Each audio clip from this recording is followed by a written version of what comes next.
अस्सलाम वालेकुम guys, exercise के सेकंड प्रॉब्लम की तरफ चलते हैं। बहुत ही आसान सा, बहुत सिंपल सा प्रॉब्लम है। इसका सोल्यूशन स्टार्ट करने से पहले जस्ट मैंने आपसे एक बात कहनी थी, जो कि मैं पहले भी आप लोगों को कह चुका हूं कि जब भी मैं कोई न्यू टॉपिक या न्यू एक्सरसाइज स्टार्ट करता हूं तो उसका जो पहला प्रॉब्लम होता है उसके सोल्यूशन की वीडियो आप लोग लास्ट में जाकर देखा करो। ये इसलिए मैं आपको लाजमी कह रहा हूँ कि जाके देखा करो, क्योंकि जब भी मैं न्यू टॉपिक या न्यू एक्सरसाइज का जो पहला प्रॉब्लम है उसके सोल्यूशन की वीडियो जब बनाता हूँ तो उसका सोल्यूशन स्टार्ट करने से पहले मैं उस टॉपिक से रिलेटेड या उस एक्सरसाइज से रिलेटेड जो भी मैंने न्यूली स्टार्ट की होती है तो उससे रिलेटेड जो भी इंपॉर्टेंट चीज़ें होती हैं वो सारी की सारी डिटेल के साथ बताता हूँ। एक समझ लो कि कंप्लीट ओवरव्यू देता हूँ, और अगर कोई फॉर्मूलाज वगैरह उस एक्सरसाइज में यूज़ होने हैं या उस टॉपिक में यूज़ होने हैं तो फॉर्मूलाज आपको लिख देता हूँ।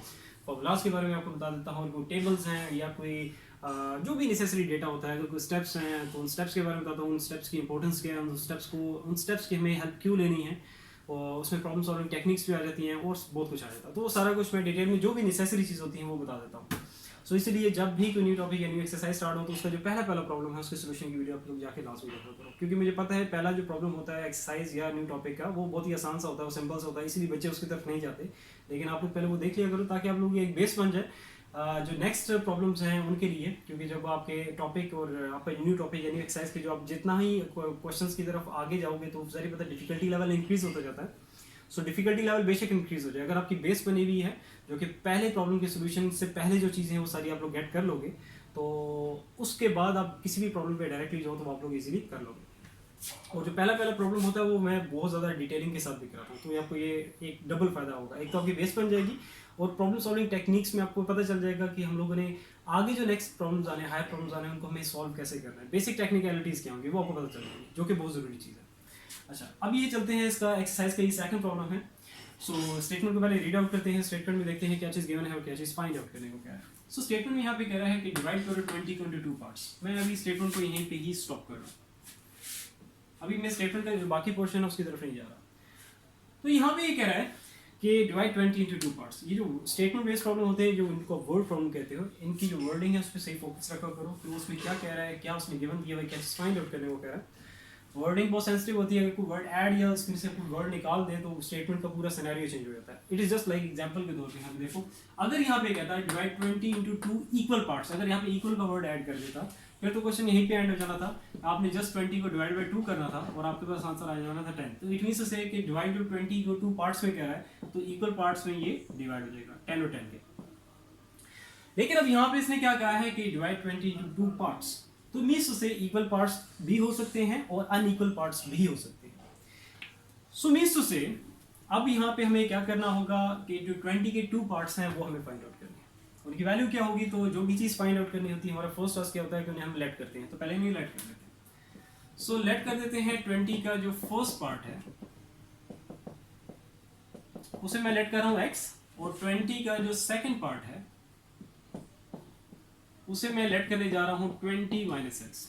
अब मैंने इनको लेट तो कर दिया 20 के 2 पार्ट्स, लेकिन क्या ये जस्टिफाई करेगा कि अगर 20 को अगर इक्वल पार्ट्स में या अनइक्वल पार्ट्स में, इन दोनों चीज़ को क्या वो जस्टिफाई करेगा कि अगर 20 को इक्वल, अगर 20 के जो रिजल्ट है मीन्स 20 को जो हम ब्रेक करने जा रहे हैं, डिवाइड करने जा रहे हैं इक्वल पार्ट्स में और 20 को अनइक्वल पार्ट्स में, तो ये दोनों चीज़ को ही जस्टिफाई इसको करना चाहिए, जो मैंने यहाँ पे इसको लेट किया है इस तरीके से। तो देखते हैं, तो ये फर्स्ट पार्ट और ये आ गया इसका सेकेंड पार्ट 20।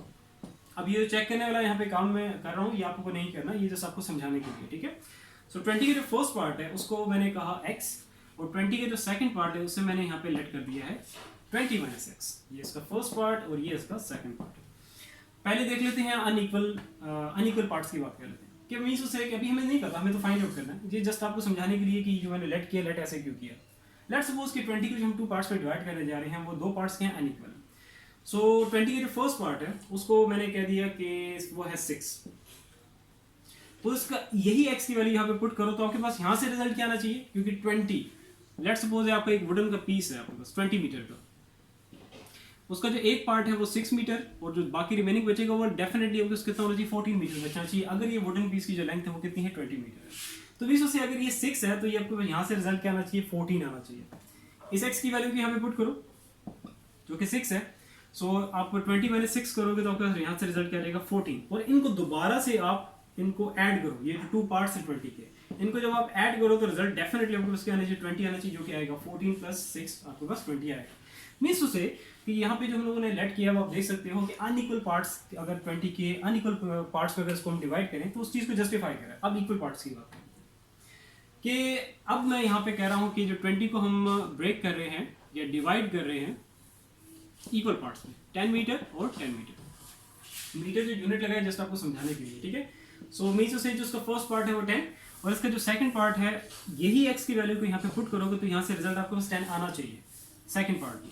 तो यहाँ पे आप देखो 20 माइनस 10 करोगे तो आपको 10 आएगा और इनको दोबारा ऐड करोगे इन दोनों पार्ट्स को, आपको रिजल्ट क्या आना चाहिए 20 आना चाहिए, जो कि आपके पास आ रहा है। इट मीन्स टू से हमने यहाँ पे जो लेट किया है ये ठीक किया हुआ है कि दोनों ही कंडीशंस जो है, दोनों ही केसेस को ये जस्टिफाई करा है, इक्वल वाले को भी और अनइक्वल वाले को भी।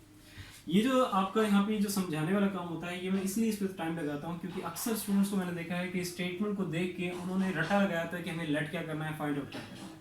सो ये इसलिए मैं आप लोगों को करवाता हूँ कि अगर आप लोग के एग्जाम्स में, जो कि फेडरल बोर्ड के एग्जाम्स में बच्चों के कॉन्सेप्ट चेक करने के लिए, या यूँ कह सकते हो कि टॉपर्स को एवरेज और बिलो एवरेज स्टूडेंट को उनको सेपरेट करने के लिए, तो वो अक्सर इस तरह स्टेटमेंट वाले क्वेश्चंस या दूसरे क्वेश्चंस में भी, एक्सप्रेशंस इक्वेशंस वाले में भी उसमें कोई वेरिएशंस डाल देते हैं जिनको आप लोग कहते हो कि आउट ऑफ बुक क्वेश्चन आया या आउट ऑफ बुक आपका पेपर बन गया, ठीक है। तो ये सिर्फ क्या होता है कि टॉपर्स को एवरेज और बिलो एवरेज स्टूडेंट से सेपरेट करने के लिए होता है। सो ये है कि अगर आप लोग कॉन्सेप्ट्स क्लियर होंगे तो आप लोग इजीली टैकल कर लोगे जो भी वेरिएशन को डाल दें। तो इसीलिए बस अपने कॉन्सेप्ट्स पे फोकस करो, अभी भी आपकी लाइफ आसान होगी और आगे भी आपकी लाइफ आसान होगी जो हायर स्टडीज के लिए आप यूनिवर्सिटीज में जाओगे। सो इसीलिए मैं थोड़ा ज़्यादा टाइम लगाता हूँ, ठीक है। और ये समझने वाला काम क्या है, जस्ट एक दफ़ा ही समझना है और आपकी लाइफ टाइम को काम आएगी चीज़। लेकिन जब रट्टा लगाओगे तो उस वक्त भी आपके सर पे एक टेंशन रहेगी, स्ट्रेस रहेगा, यार मुझे आगे भूलना जाए, तो ये भी एक टेंशन स्ट्रेस होती है। तो रट्टे से बचो, जितना जहाँ में बच सकते हो वहाँ बचो, ठीक है।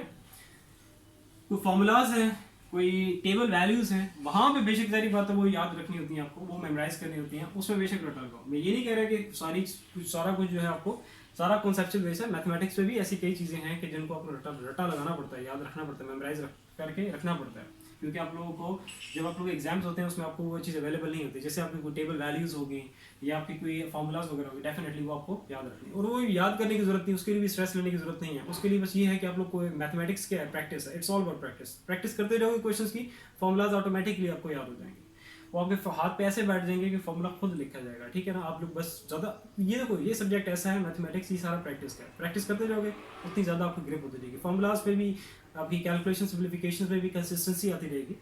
तो ये सारा कुछ क्या है, प्रैक्टिस पे। और इसमें 100 आउट ऑफ 100 मार्क्स हर बच्चा ले सकते हैं। इसमें मैं किसी को भी नहीं कहता कि ये एवरेज है, बिलो एवरेज है, ये नहीं ले सकते 100 आउट ऑफ 100। ब्रिलियंट स्टूडेंट है ये 100 आउट ऑफ 100 सिर्फ वो टॉपर्स ही ले सकते हैं, सारे बच्चे इसमें 100 आउट ऑफ 100 मार्क्स ले सकते हैं। अच्छा, अब जाके चलते हैं। ये तो हो गया हमारे पास जो भी हमारा फर्स्ट टास्क होता है कि जो भी चीज़ हमें फाइंड आउट करने को कहता है, जो कि अभी यहाँ पे क्या है 20 की 2 पार्ट्स हैं, वो इक्वल भी हो सकते हैं, अनइक्वल भी हो सकते हैं। हम लोगों ने यहाँ पे लेट कर दिया इन्हें, और लेट करके इसको देख लिया कि ये दोनों ही केसेस को जस्टिफाई कर रहा है कि अगर 20 के इक्वल पार्ट्स भी रिजल्ट आ जाता है या अगर अनइक्वल भी आते हैं तो दोनों को ही ये जस्टिफाई करेगा। अब आगे चलते हैं, फर्स्ट टास्क हमारा कंप्लीट हो गया। अब नेक्स्ट टास्क हमारा क्या है कि अब देखना है कि हमारा फंक्शन क्या होगा। सो उसके लिए अब स्टेटमेंट का जो बाकी रिमेनिंग पोर्शन है उसकी तरफ चलते हैं। सो आगे वो कहता है कि so that the sum of their squares, मैं आगे नहीं जा रहा, मिनिमम वाली बात की तरफ नहीं जा रहा, उसकी तरफ बाद में आऊंगा। अभी यहाँ पे हम फंक्शन देख रहे हैं जो हमारा सेकंड टास्क है, सम ऑफ देयर स्क्वायर्स। यहाँ से लेके यहाँ पे ये हमारा क्या होगा, फंक्शन होगा, जिसको यहाँ पे मैं लेट करने जा रहा हूँ एफ ऑफ एक्स के सम ऑफ देयर। देयर यहाँ पे जो है ये इंडिकेट किसको कर रहा है, ये जो 20 के 2 पार्ट्स हैं ये इनको इंडिकेट कर रहा है। So their squares, sum of their squares means से इन 2 पार्ट्स, 20 के ये 2 पार्ट्स हैं, इनका आपने पहले लेना है स्क्वायर और इन्हीं दोनों का ले लेना है आपने फिर सम, इनके स्क्वायर्स का सम लेना है, ठीक है। तो ये हमारा आ गया फंक्शन। इसको यहाँ पे मैं लेबल करने जा रहा हूँ इक्वेशन नंबर फर्स्ट। तो सेकंड टास्क भी हमारा कंप्लीट हो गया, जो कि हमारा क्या था कि हमें फंक्शन देखना था कि हमारा फंक्शन क्या होगा, वो हम लोगों ने फाइनलाइज कर दिया। अब आगे वो क्या कहता था कि विल बी मिनिमम। अब ये देखो, ये मिनिमम वाली चीज है, इसके लिए हम लोग 3 स्टेप्स हैं। तो इसके लिए थर्ड स्टेप होगा जो कि हमारा टेस्टिंग वाला स्टेप होगा। उस टेस्टिंग वाले स्टेप में हमें पहले ये चीज मेक श्योर करनी होगी कि आपका ये जो फंक्शन है, उस थर्ड स्टेप से पहले हम लोग एक सेकंड स्टेप जो हमारा होगा जिसमें हम लोग क्रिटिकल वैल्यू फाइंड आउट करेंगे, जो कि x की वैल्यू होगी। तो जो भी x की वैल्यू आएगी उस पे हम लोग टेस्टिंग करेंगे कि उस x की वैल्यू पे आपका ये जो फंक्शन है ये मिनिमम आ रहा है कि नहीं आ रहा। कि अगर वो मिनिमम आएगा, ठीक है, ये चीज़ हमें टेस्टिंग वाले स्टेप पे ये चीज़ शो करनी है, ठीक है। स्टेटमेंट वगैरह इसमें हमें मेंशन किया वो तो डेफिनेटली आएगा। सो लेकिन आपने यहाँ पे जो भी x की वैल्यू, स्टेप नंबर सेकंड, जब हम क्रिटिकल वैल्यू फाइंड आउट कर रहे होंगे तो जब हम क्रिटिकल वैल्यू फाइंड आउट करेंगे जो कि x की वैल्यू होगी, तो उसको डायरेक्टली आपने सेकंड स्टेप के बाद उस x की वैल्यू को यूज करके इन टू पार्ट्स की वैल्यू फाइंड आउट नहीं करनी, ठीक है। इनकी वैल्यू तब तक आप फाइनलाइज नहीं करोगे, तब तक इनकी वैल्यू कैलकुलेट नहीं करोगे, जब तक हम लोग ये नहीं चेक कर लेते, ये चीज नहीं टेस्ट कर लेते कि आपकी उस x की वैल्यू पे जो फंक्शन है ये मिनिमम है कि नहीं। जब हम लोग ये चीज मेक श्योर कर देंगे कि x की वैल्यू जो कि हम लोगों ने फाइंड आउट की होगी, जो कि हमारी क्रिटिकल वैल्यू होगी, उस पे आपका ये फंक्शन है मिनिमम रिजल्ट दे रहा है, जब हम ये चीज शो कर देंगे, टेस्टिंग हमारी कंप्लीट हो जाएगी, उसके बाद उस x की वैल्यू को यूज करके हम लोग ये 20 के टू पार्ट्स फाइंड आउट कर लेंगे, जो कि हमारा मेन क्वेश्चन है, जो कि हमें फाइंड आउट करना है। सो अब चलते हैं स्टेप्स की तरफ। 3 स्टेप्स हैं, बहुत ही आसान से स्टेप्स हैं, जो पहले ऑलरेडी हम लोग कर चुके हैं, सेम काम है आगे। अच्छा, ये जो 20 के टू पार्ट्स हैं जो कि अभी लेट के हैं, जो कि हमें फाइंड आउट करने हैं, इसको मैं साइड पे लिख रहा हूँ, बिकॉज आगे फर्दर सोल्यूशन के लिए मुझे स्पेस चाहिए। 20 - 6 ये जो साइड पे लिखने वाला काम है आपने नहीं करना, ठीक है। ये जस्ट जारी बात है, मुझे तो आगे फर्दर सोल्यूशन के लिए स्पेस चाहिए होती है, मुझे स्पेस मैनेज करनी होती है सारी, तो इसीलिए जो भी चीज़ आगे जरूरत पड़ती है मैं उनको साइड पे लिख लेता हूँ। फंक्शन को मैं ऊपर लिख लेता हूँ, x का स्क्वायर प्लस 20 माइनस x का होल स्क्वायर, इसको लेबल किया हुआ इक्वेशन नंबर फर्स्ट करके।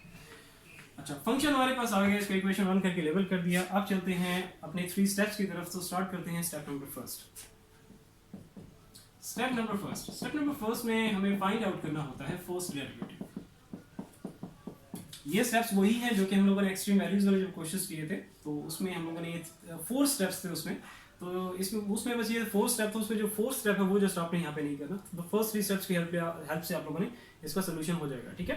क्योंकि जस्ट हमें टेस्टिंग में जाके स्टॉप कर देना, उसके बाद जस्ट जो भी टेस्टिंग हमारी जो कि सक्सेसफुल हो जाएगी इंशाल्लाह ताला, तो उसके बाद हम लोग जस्ट x की वैल्यू को यूज करके इन 2 पार्ट्स की वैल्यू फाइंड आउट करेंगे, 20 के 2 पार्ट्स। अच्छा, स्टार्ट करते हैं फर्स्ट स्टेप से। अभी आप देख लोगे, ठीक है, बहुत ही आसान काम है। अच्छा, फाइंड आउट करना है फर्स्ट डेरिवेटिव। फंक्शन हमारे सामने है, इक्वेशन 1 करके इसको लेबल किया हुआ है, सो डिफरेंशिएट कर देना है इक्वेशन फर्स्ट को with respect to x both sides. So differentiate कर देते हैं जो भी हमारा गिवन फंक्शन है, जो कि है हमारे पास x का स्क्वायर प्लस 20 माइनस x का होल स्क्वायर। अब यहाँ पे x स्क्वायर का सेपरेट डेरिवेटिव आपने लेना है, 20 माइनस x के होल स्क्वायर का सेपरेट लेना है, इन पे पावर उलट जाएगा। फर्स्ट डेरिवेटिव पहले इनको लिख लो सेपरेट करके,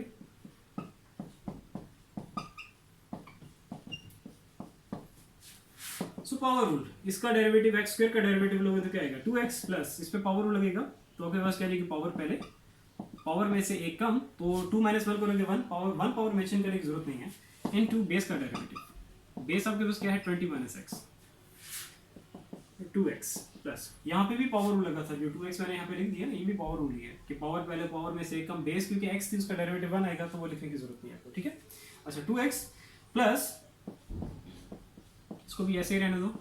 अच्छा, 20 का डेरिवेटिव, 20 एक कांस्टेंट, उसका डेरिवेटिव क्या आएगा 0, माइनस x का डेरिवेटिव लोगे क्या रिजल्ट आएगा 1, तो यहाँ से हमारे पास क्या आएगा ये -1 को मल्टीप्लाई करोगे -2 से, +2 से, तो क्या हो जाएगा ये -2। सो हमारे पास फर्स्ट डेरिवेटिव क्या आ जाएगा 2x -1, इधर आएगा +2 से मल्टीप्लाई, तो ये हो गया -2, 20 माइनस x। फर्दर इसको ब्रैकेट को ओपन करो, 2x -2 को 20 से, पॉजिटिव 20 से, जब भी आप मल्टीप्लिकेशन कर रहे हो तो पहले साइंस को मल्टीप्लाई किया करो। सो माइनस प्लस माइनस 2 को 20 से मल्टीप्लाई करोगे हो जाएगा 40, माइनस माइनस हो जाएगा प्लस, 2 को x से मल्टीप्लाई करोगे तो आ जाएगा 2x, 2x और 2x को ऐड कर दो, दोनों के साथ ही पॉजिटिव साइन आती हो जाएगा 4x और आ जाएगा साथ -40। तो हमारे पास फर्स्ट डेरिवेटिव आ गया, इसको यहाँ पे मैं लेबल कर देता हूँ इक्वेशन नंबर 2 करके। सो इसके साथ साथ हमारा फर्स्ट स्टेप है वो कंप्लीट हो गया, हमें फर्स्ट डेरिवेटिव फाइंड आउट करना था, वो हम लोगों ने कर लिया। अब चलते हैं स्टेप नंबर 2 की तरफ।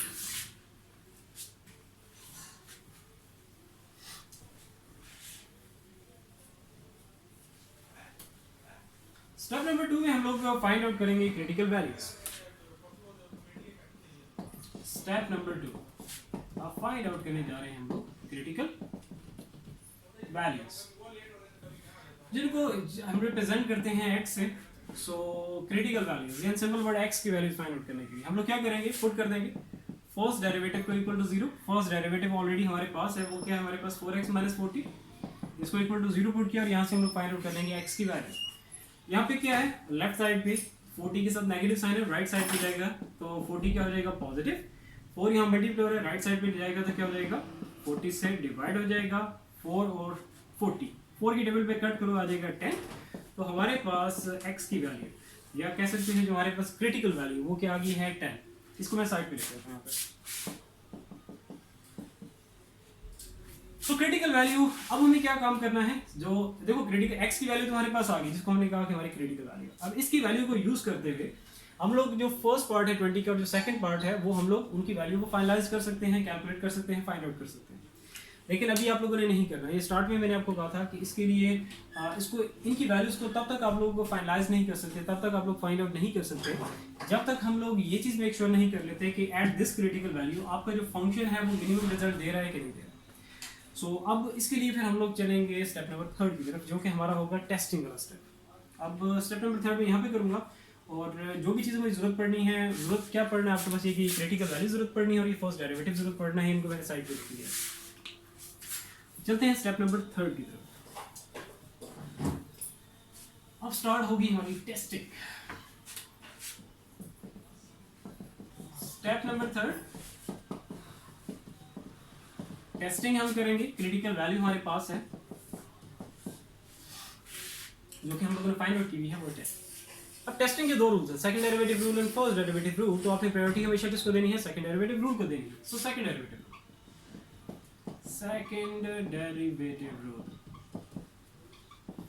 सेकंड डेरिवेटिव रूल है वो सेल्फ डिफाइंड है, आपके सामने है, मींस हमें सेकंड डेरिवेटिव की जरूरत पड़ेगी। फर्स्ट डेरिवेटिव ऑलरेडी हम लोग फाइंड आउट कर चुके हैं, इक्वेशन 2 करके उसको लेबल किया हुआ है। सो उसको हम डिफरेंशिएट कर देंगे with respect to x both sides. तो हमारे पास क्या रहेगा सेकंड डेरिवेटिव जिसकी हमें यहाँ पे जरूरत है।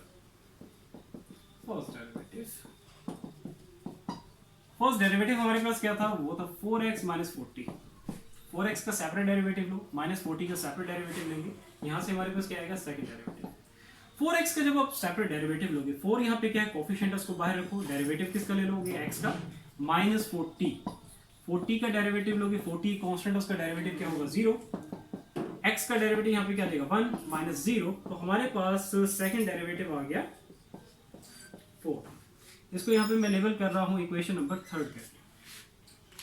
अब हमें क्या करना है कि जो क्रिटिकल वैल्यू है इसको पुट करना है इस इक्वेशन 3 में, जो कि हमारा सेकंड डेरिवेटिव है, और सेकंड डेरिवेटिव का रिजल्ट चेक करना है कि वो क्या पॉजिटिव आ रहा है या नेगेटिव आ रहा है एट दिस क्रिटिकल वैल्यू। अब आप यहाँ पे ये कह सकते हो कि देखो राइट साइड पे तो x है ही नहीं, एक आपके पास कांस्टेंट है प्लस पॉजिटिव 4 है, तो अगर आपकी क्रिटिकल वैल्यू पुट भी कर देते हो आपका रिजल्ट तो यही आएगा। लेकिन ये है कि आप लोगों ने स्टेप्स कंप्लीट करने हैं, बेशक x वहाँ पे राइट साइड पे है या नहीं, ठीक है। सो हम लोग क्या करेंगे, यहाँ पे क्या लिखेंगे, पुट करेंगे x equals to 10 in equation number 3। Second derivative जहाँ जहाँ पे x होगा वहाँ पे आपने 10 पुट कर देना है। राइट साइड पे तो कोई x नहीं है, जैसा आपके पास पॉजिटिव 4 है, तो रिजल्ट आपके पास आ गया eight critical value 10। Second derivative का रिजल्ट एट क्रिटिकल वैल्यू 10 आपके पास क्या आ गया है, रिजल्ट पॉजिटिव आ गया है। तो यहाँ पे हम लिख सकते हैं कि सेकंड डेरिवेटिव का रिजल्ट एट क्रिटिकल वैल्यू 10 आपके पास रिजल्ट क्या आ गया, ग्रेटर देन 0, क्योंकि साइन क्या आया पॉजिटिव। तो हम यहाँ पे नीचे लिख सकते हैं कि thus f of x, मैं रिपीट कर देता हूँ आपको, ये मैं आपको बता दूँ क्योंकि मैंने यहाँ पे जो स्टार्ट में था f of x इसको लेट किया था किसी जगह, वो आपको मैंने यहाँ पे हाईलाइट किया हुआ स्टेटमेंट में कि सम ऑफ देयर स्क्वायर्स। एक्चुअली हमारे पास फंक्शन ये था सम ऑफ देयर स्क्वायर्स था, जिसको मैंने लेट किया हुआ था f of x की। तो इससे आप लोगों ने कंफ्यूज नहीं होना, ठीक है। जब मैं यहाँ पे लिख रहा हूँ f of x तो basically sum of their squares की ही बात कर रहा हूँ, ठीक है। सो thus f of x gives the minimum value at x is equals to 10। तो यही चीज हमें यहाँ पे मेक श्योर करनी थी कि आपका ये जो क्रिटिकल वैल्यू हम लोगों ने फाइंड आउट की थी, इस क्रिटिकल वैल्यू पे आपका जो फंक्शन है वो मिनिमम रिजल्ट दे रहा है कि नहीं दे रहा, जो कि दे रहा है, ठीक है। क्योंकि सेकंड डेरिवेटिव का रिजल्ट एट क्रिटिकल वैल्यू 10 आपके पास क्या है, पॉजिटिव है, ग्रेटर देन 0 है। तो ग्रेटर देन 0 के केस में या पॉजिटिव के केस में आपका क्या होता है, फंक्शन है वो मिनिमम होता है। अगर यहाँ पे नेगेटिव आता तो हम कहते हैं कि वो मैक्सिमम, लेकिन ग्रेटर देन 0 जो कि आएगा, आना चाहिए था क्योंकि स्टेटमेंट में इसने मेंशन किया हुआ था, तो वो हमारे पास आ गया। तो ये चीज़ हमें मेक श्योर करनी थी, वो हम लोगों ने कर ली। अब हम लोग चलते हैं जो कि हमारा लास्ट काम है, वो क्या है कि अब जो x की वैल्यू, जो क्रिटिकल वैल्यू हम लोगों ने फाइंड आउट की थी, इसको यूज करके हम लोगों ने 22 पार्ट सेलेक्ट किए थे स्टार्ट में, वो उनकी वैल्यू हम लोग फाइनलाइज कर सकते हैं, उनकी वैल्यू हम कैलकुलेट करेंगे, फाइंड आउट करेंगे। आप लोगों ने देख लिया है कि बाकी आगे जो स्टेपिंग वाला काम था फंक्शन के बाद, फंक्शन को फाइनलाइज करने के बाद, उसके बाद आगे जो 3 स्टेप्स हम लोगों ने किए वही सारा पुराना काम है, कोई नई चीज़ नहीं है। सो परेशान होने की जरूरत नहीं है, ठीक है। अगर कोई नई चीज़ आ भी जाएगी तो डोंट वरी, मैं यहाँ पे हूँ ना, ठीक है। आप लोगों को एक ही चीज़ बिल्कुल बच्चों की तरह कराऊंगा इंशाल्लाह, किसी तरह का कोई प्रॉब्लम आपको नहीं होगा। अच्छा, फर्स्ट 20 का जो फर्स्ट पार्ट है, 20 का जो फर्स्ट पार्ट है उसे हमने लेट किया था x, और आपके पास जो क्रिटिकल वैल्यू है जो कि x आपके पास x की ही वैल्यू होती है, ठीक है, वो आपके पास 10 है, तो ये तो डायरेक्टली आपके पास क्या आ जाएगा, 10 आ जाएगा। तो 20 का फर्स्ट पार्ट आ गया 10, और 20 का जो सेकंड पार्ट है उसको हमने क्या लेट किया हुआ था, 20 माइनस एक्स किया हुआ था। x की वैल्यू हमारे पास है 10, तो यहाँ पे पुट करूँ तो 20 माइनस 10 करोगे रिजल्ट आ जाएगा 10। तो यहाँ पे आप देख रहे हो कि 20 का जो फर्स्ट पार्ट है 10 और सेकंड पार्ट भी प्लस 10 है। मीन्स से कि 20 को जब हमने डिवाइड किया था, स्टार्ट में हम बात कर रहे थे कि दो केसेस हैं, दोनों में से कोई भी हो सकता है, इक्वल भी हो सकते हैं और अनइक्वल भी हो सकते हैं। तो यहाँ पे आपके पास 20 की इक्वल पार्ट्स हैं। सो ये आपका finalised result. So I hope clear होगा। स्टिल अगर कहीं पे कंफ्यूजन है किसी भी तरह की तो नीचे कमेंट सेक्शन में कमेंट करके आप पूछ सकते हैं। इंशाल्लाह ताला अपने नेक्स्ट वीडियो में मिलते हैं। अपना बहुत सारा ख्याल रखो। अल्लाह हाफ़िज़।